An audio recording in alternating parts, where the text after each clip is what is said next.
Hello, my name is R Friedman. I'm a writer and a storyteller.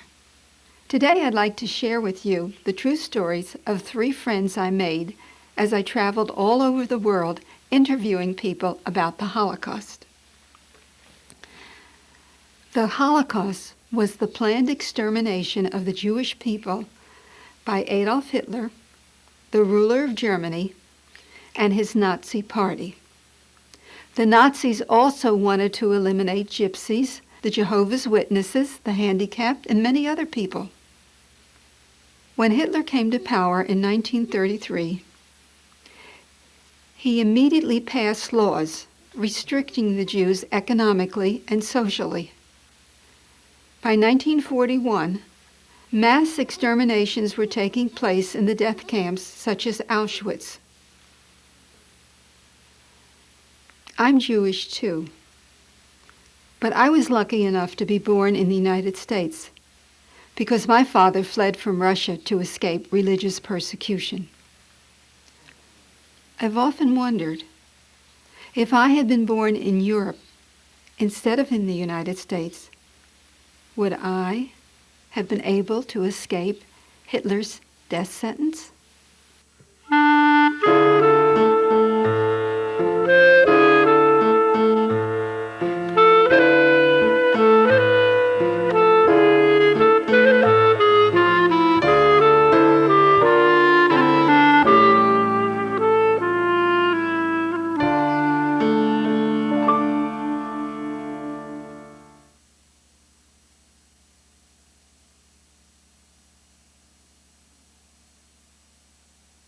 My name is Manny.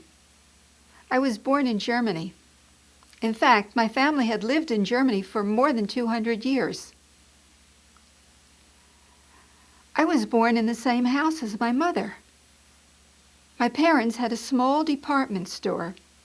Since we lived in a Christian neighborhood, most of my friends were Christian. I used to like to go bike riding with my friends and to play soccer. And I was the best swimmer on the team. Then Hitler took over Germany. Over the radio, I heard him shouting, "The Jews are our misfortune! Germany must rid itself of Jews!" My parents' store was picketed. 2 stormtroopers stood in front of it with a large sign that said, "Germans do not buy from Jews." My best friend would no longer talk to me. I was kicked off the soccer team, and then Hitler took away our citizenship. As a teenager, I didn't think anything worse could happen to us. Until November 9th, 1938.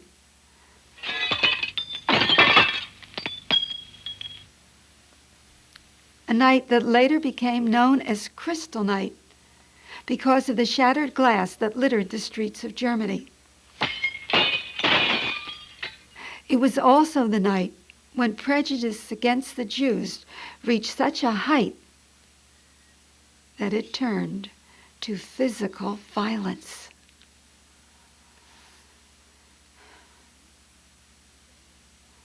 For me, the day had started out very pleasantly.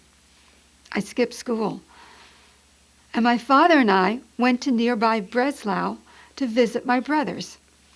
When Hitler kicked the Jewish kids out of public school, my mother sent Charlie and Richard off to a boarding school, a Jewish boarding school. I was too shy, too insecure to leave home. But that day, I had had a wonderful time visiting my brothers, and for the first time in weeks, I had enjoyed the company of other teenagers. As we drove home, we stopped to watch the sunset. When my father glanced down at the valley below, he saw smoke. "Oh my God, our house is on fire!" We jumped into the car, we raced down to the bottom of the hill and screeched to a stop. There was a barrier in the middle of the road, and on one side stood the chief of police, and on the other, the mayor. and they were dressed in Nazi uniforms. The mayor opened the door of my father's side of the car. "Get out. We're confiscating your car. We wish you well, if you live through the night." If we live through the night? For the first time since I was a small boy, my father took me by the hand. I forced one foot in front of the other. Silence. There were no kids riding their bikes up and down the street. There were no people standing on the steps of St. Hedwig's chatting after Mass. We turned a corner. My father tripped. I bent down to help him, and I saw the barber's chair from the Jewish-owned barber shop was on the street. And scattered around it were brushes, combs, razors. And as we stood there, ear-shattering noises exploded all around us. People were laughing, screaming. I stood there and watched in horror as the butcher, the carpenter, the barmaid, people I'd known all my life, were shattering the windows of Jewish-owned stores. On the far end of the street, 4 stormtroopers stood on an open truck.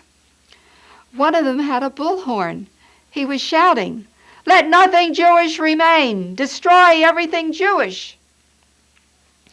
Another stormtrooper had a revolving spotlight, and he was shining it on one Jewish-owned store after another. "Come on, Dad, we've got to get out of here." But my father couldn't move. He was staring at an effigy of himself hanging from the second-story window. It had a noose around its neck. "Dad," I said, "we've got to get out of here." And just as I was about to pull him around the corner, the spotlight fell on us. "Ho, the Jew dogs are here! Seize them!" The stormtroopers jumped down from the truck, grabbed my father by the elbows, and forced him to crawl on his hands and knees towards the burning synagogue. I ran home. I opened the door, and I bolted it behind us. "Mother, grandmother, grandfather, where are you? Come on, we've got to get out of here." "We're upstairs, Manny. Don't worry about us. Run away, hide. They've come for your grandfather. They'll come for you." I dashed up the stairs, and just as I got to the top, our neighbors took a huge log and rammed it through the door. Hundreds of people spilled into the house, laughing, screaming. They knocked down the chandeliers, they ripped the drapes, they overturned the couch, and they slit open the pillows. I stood in a cloud of feathers and watched my chemistry teacher, my schoolmates, the cabinet maker.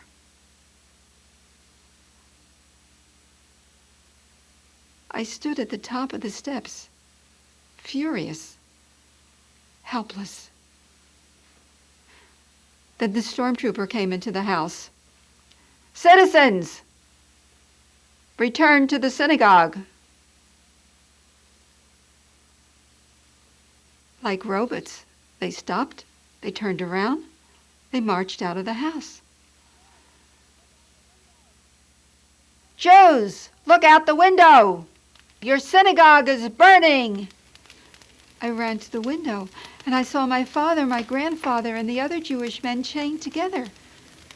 They were forced to dance around the burning synagogue while the town band played a Strauss waltz.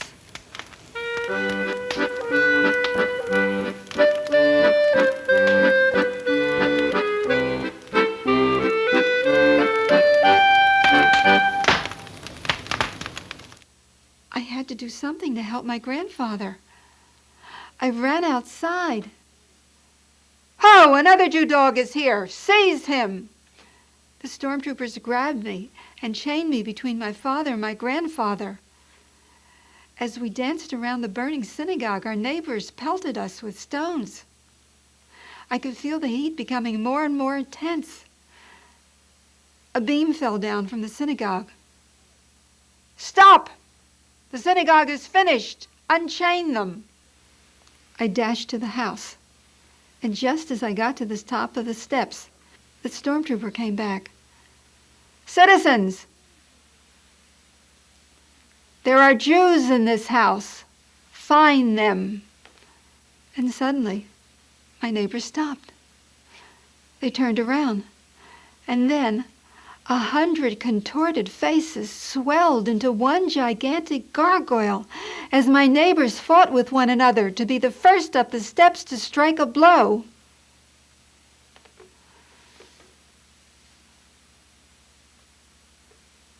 When I came to, I was lying on the floor. I could feel the blood trickling down my cheek. A stormtrooper was straddling over me. He kicked me. "Jew, take your mother and grandmother out of here and don't come back." He stomped down the steps. My mother and grandmother crept forward. They helped me to my feet, and slowly, carefully, we walked down the glass-strewn steps. Outside, it had turned cold. I looked at my neighbors. They didn't glance at us. They were busy sweeping up the glass from our shattered windows. I walked over to the curb. I looked up and down. Where could I take them? And as I stood there with my arms around the two women, I suddenly realized that for the first time in my 14 years, I was in charge.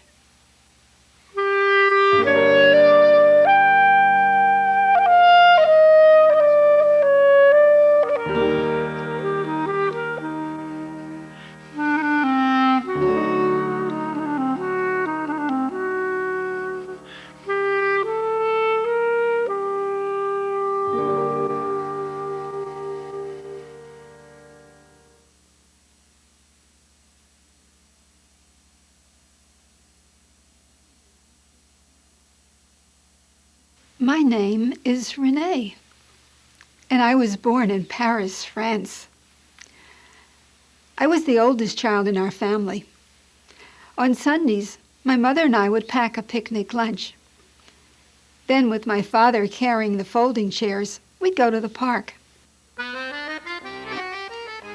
I'd take my baby sister and hold her on my lap as we'd ride a horse on the carousel. My father would make paper boats for us, and we'd sail them on the river.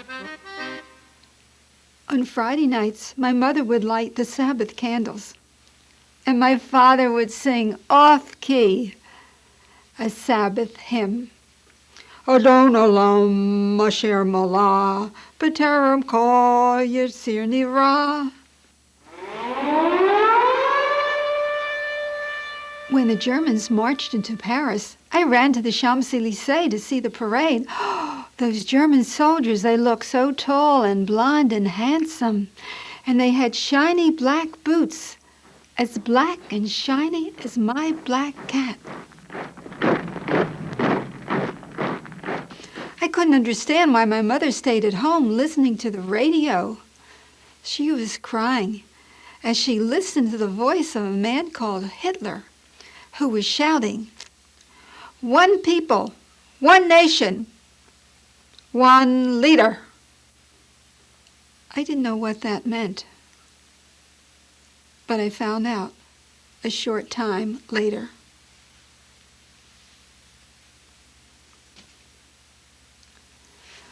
One morning, I was sitting at the table doing my homework when I heard the sound of the boots coming up the steps.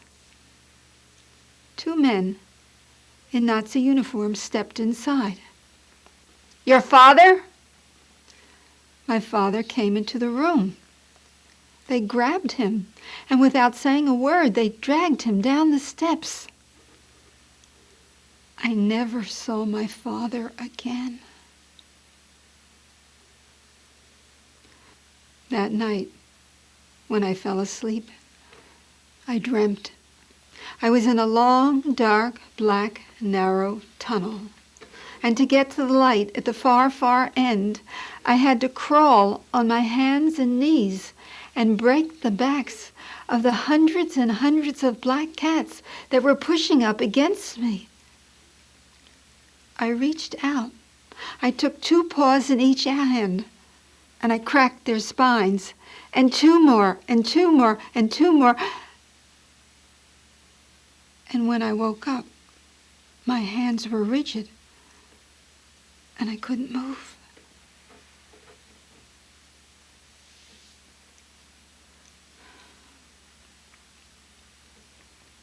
For 3 years, I went to school, a gas mask slung over my right arm, and on my coat, I had to sew a yellow star. The Star of David is the symbol of the Jewish religion, and the Germans forced us to wear a star to separate us from the other Frenchmen. During this time, the Germans were rounding up foreign-born Jews. They said they were sending them to labor camps where they would find work, but they were really killing them. My mother was born in Poland, and she knew the Germans would come for her. So one day, she took old coins and she sewed them into the hem of her skirt.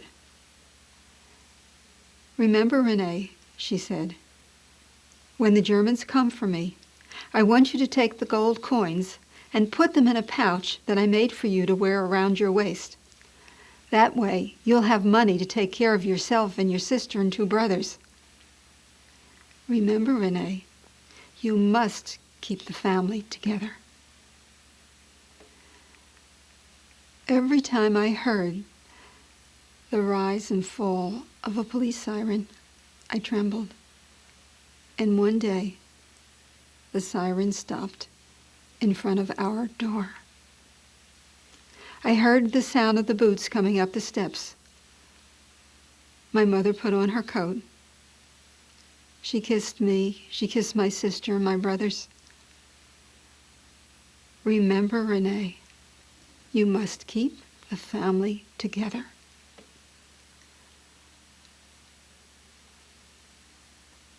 I never saw my mother again. And that night, the cats and the tunnel and the light came back. For several weeks, I took care of my sister and 2 brothers, but it was very difficult. We couldn't go to the movies. We couldn't go to the park. We couldn't go to the ice skating rink. And then one day I realized I was only 13 years old. I had to have help. So I went to the Jewish agency. "Please, sir, can you send my sister and brother to a farm in Normandy where they'll be safe? I know you're sending other Jewish children there."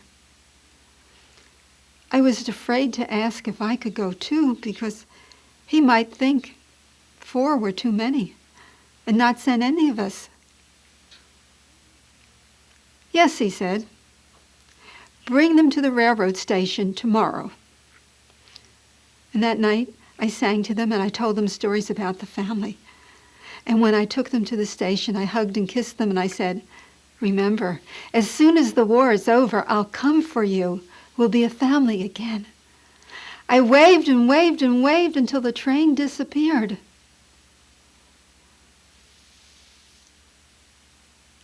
I went back to the empty apartment. I missed the sound of my sister's laughter. I even missed the boys tumbling and fighting. One morning, when I was walking downstairs, I saw 2 men on the 2nd floor landing. "Excuse me, miss," they said. "Does Miss Gallant live here?" They were dressed in civilian clothes. I looked at them.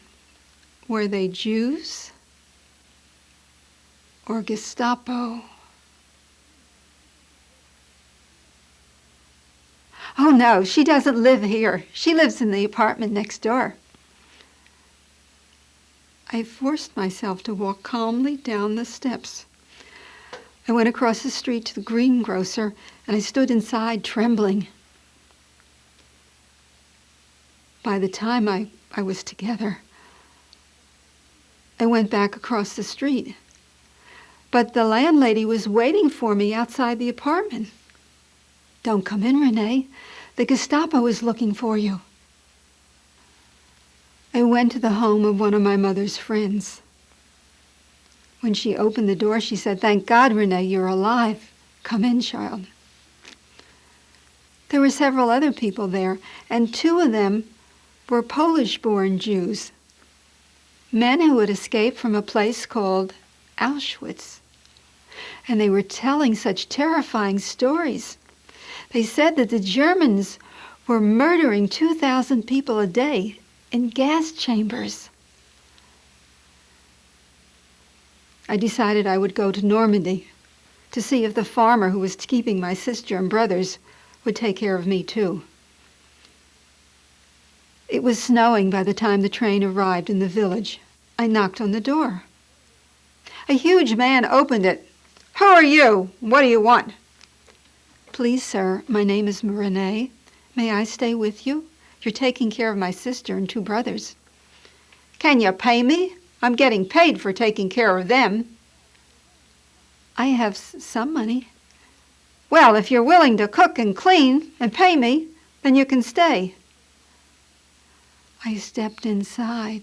There was a warm fire in the fireplace. And my little sister ran up to me and hugged me and kissed me. I thought I was in heaven. For several weeks, I stayed at the farmhouse in Normandy. But when my money was almost gone, the farmer said, "You'll have to leave now. I can't afford charity."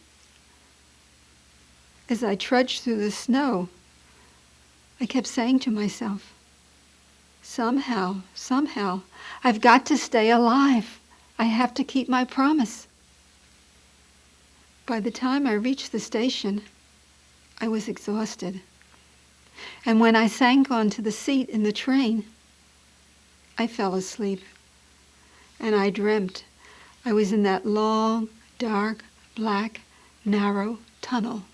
And to get to the light at the far, far end, I had to crawl on my hands and knees and break the backs of the hundreds and hundreds of black cats that were pushing against me, scratching me, hissing in my ears.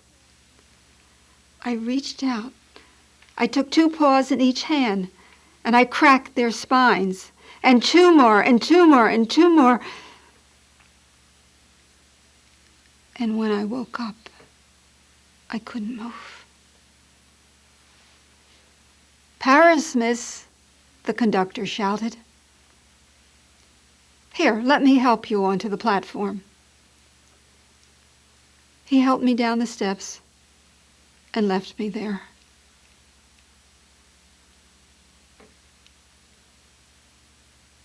I sat on a bench, wondering,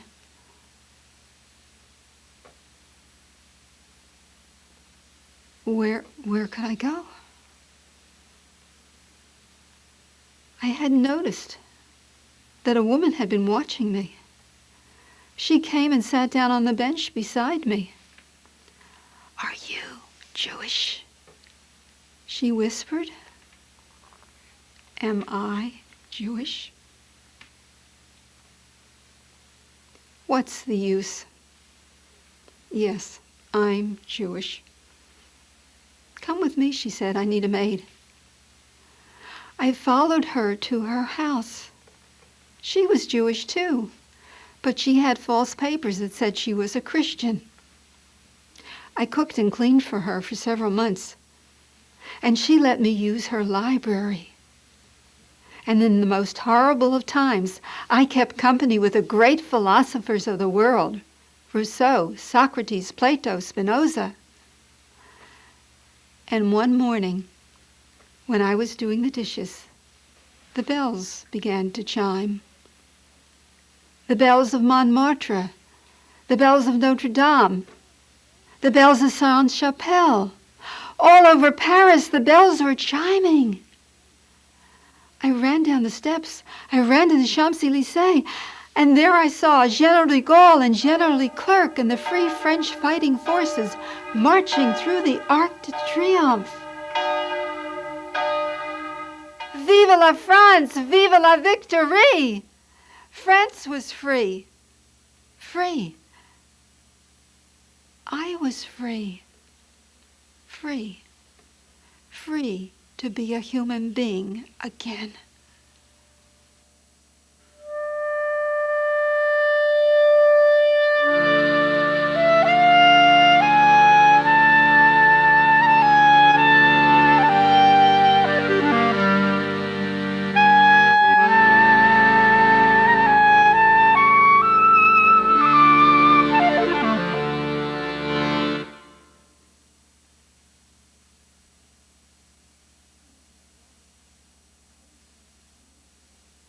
My name is Robert. I was one of the hundreds of thousands of people who fled into the forest to fight against the Germans. We were called partisans, and we fought behind German lines. The partisans came from every country, including the Ukraine, Russia, and Poland. How did I become a fighter? As a child growing up in the Ukraine, I thought that my village of Vladimirs was the most wonderful place in the world. It was a tiny village, wooden houses, a wooden church, a wooden synagogue.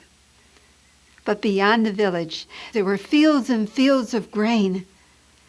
And beyond the fields of grain, there was the dark, mysterious forest. As a child, I loved to play in the forest. I knew every rock, every tree, and I knew all the caves that lined the banks of the Bug River that flowed deep inside the forest. When my Aunt Golda was married, people came from miles around to dance and sing and toast the future of the bride and groom.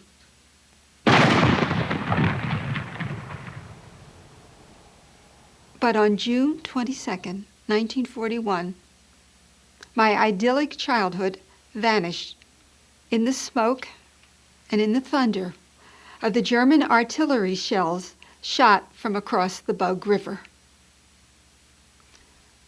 I ran outside. My uncle's houses, they were holes in the ground.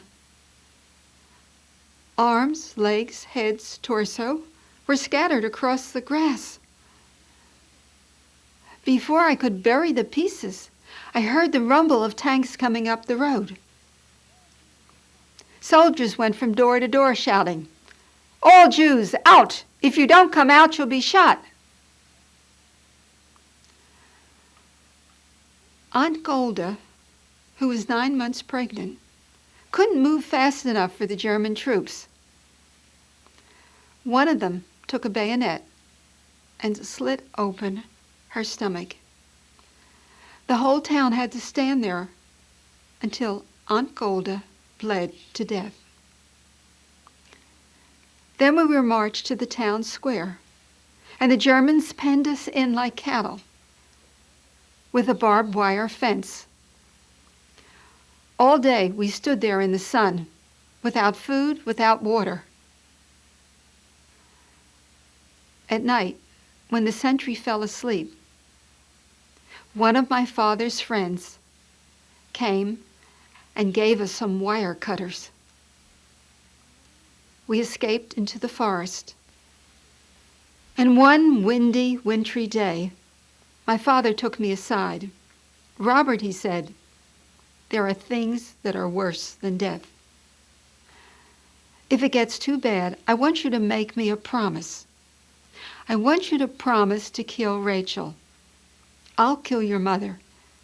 Then we'll kill each other."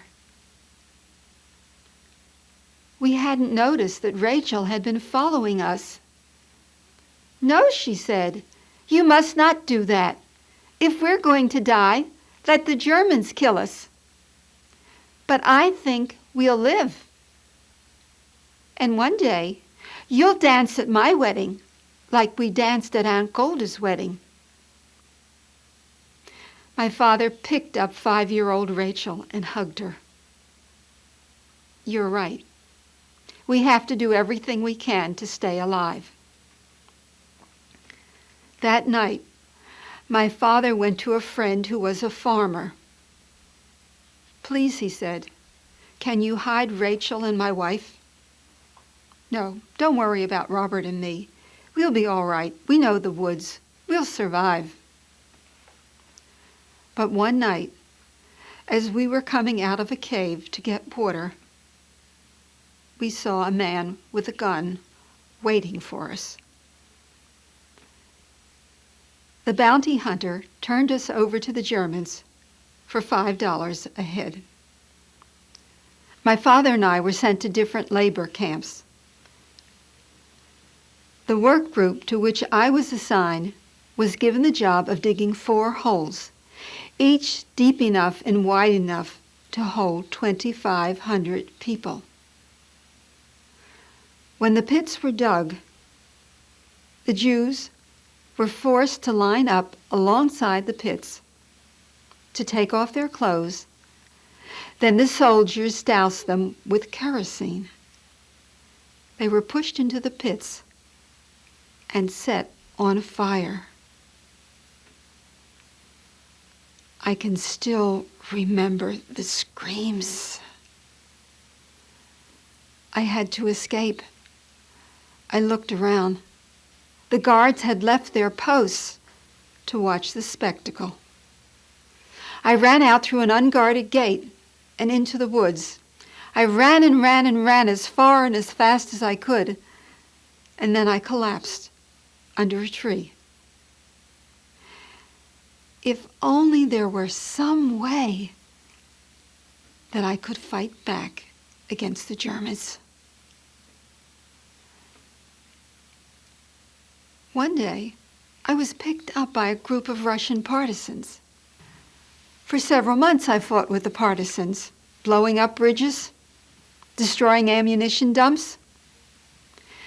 And one day, just as I had the satisfaction of seeing a German troop train blow up as it traveled over a bridge that I had mined, I turned to run into the woods, and I saw a bounty hunter facing me with a gun. This time, I was slated for immediate death because I had fought with the partisans. I was standing in line, saying my prayers, when a guard came over and tapped me on the shoulder. "Jew, you can live another day. Get out. We need men to cut grain." As I passed through the gate, I knew I couldn't return. And when the guard sat down to eat his lunch and to take a nap, I began to back slowly away towards the woods. And when I reached the forest, I ran and ran and ran until exhausted. When I awoke, it was dark. And I began to walk towards the Warsaw Ghetto in Poland. The ghettos were areas in which the Germans had separated the Jews from the rest of the population and enclosed them with barbed wire fences or with walls. When I reached the Warsaw Ghetto, I smuggled myself inside. I had heard that there were a group of young men and women who were planning to resist when the Germans came to empty the ghetto for the last time and send the occupants to the death camps. I found the leader of the uprising, Mordechai Anelowitz. "My name is Robert. I fought with the partisans, and I want to fight with you." "Welcome," said Mordecai. "We need men to fight with us. But first," he handed me a shovel. First, we dig bunkers 2 and 3 stories deep beneath the ground, and we cut holes between the different apartments in the buildings so that we can hit and run from one end of the apartment and pop up in another building. I felt a surge of excitement. We were fighting back. Although we had only a handful of ancient pistols, homemade Molotov cocktails, and grenades, on Golda, we were fighting back. Our one advantage was that we knew when the Germans would strike, because they always took an action on the eve of a Jewish holiday. And that year, 1943, Passover fell on April the 19th. At midnight, a Jewish guard was posted inside the ghetto wall. At 2 a.m., we heard the slap of hobnail boots striking against the cobblestone streets. Small groups of Germans assembled outside the ghetto walls. Mordecai gave the signal. We took our positions behind the barricades, in the attics, and behind the basement windows. Mordecai signaled for the 70,000 Jews still in the apartments to go underground into the bunkers. We held our fire as they moved closer and closer. And when they reached the corner of Mila and Zamenhof Street, a young girl took a grenade from under her clothing and hurled it at the German tank. It exploded as fire rained from the attics, from the basements, and from behind the barricades. The Germans ran, leaving their dead behind. Mazel tov, mazel tov, everyone shouted. Yes, congratulations, Mordecai said, but they'll be back. Regroup. 2 hours later, the soldiers returned, and this time with flamethrowers. Apartment house after apartment house was set on fire, and the people who had not gone down into the bunkers jumped out of the windows, their clothing in flames. But we fought on. We fought through the smoke. We fought through the tar sticking to our feet. And for a second time, the German army turned tail and ran away, leaving their dead behind.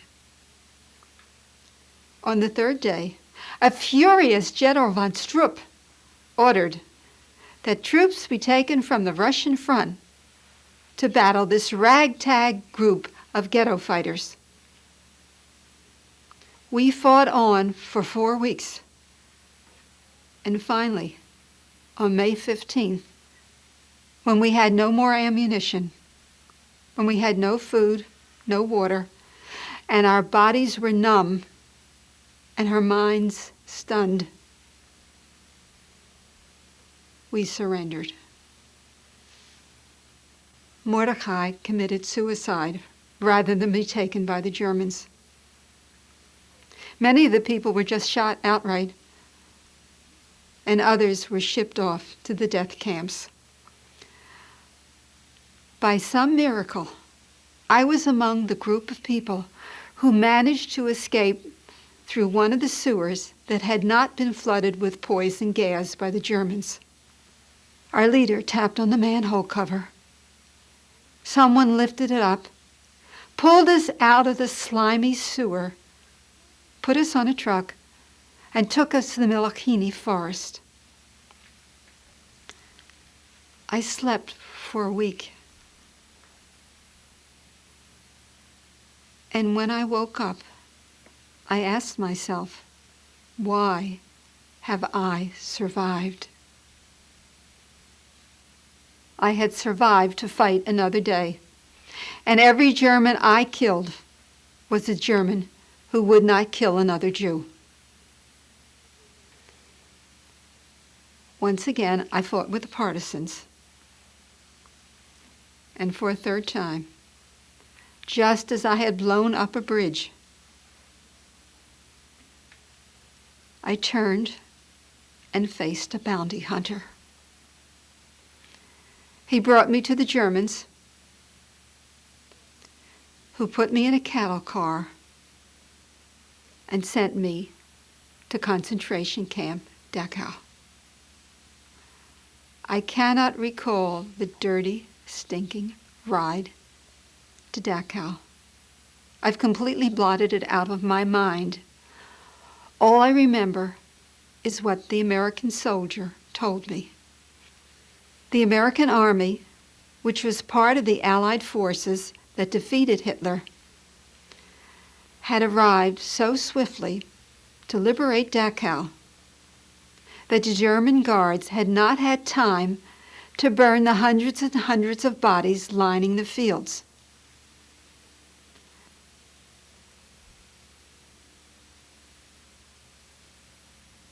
And this one soldier felt compelled to bear witness. And so he began to walk through the fields filled with rows and rows of corpses.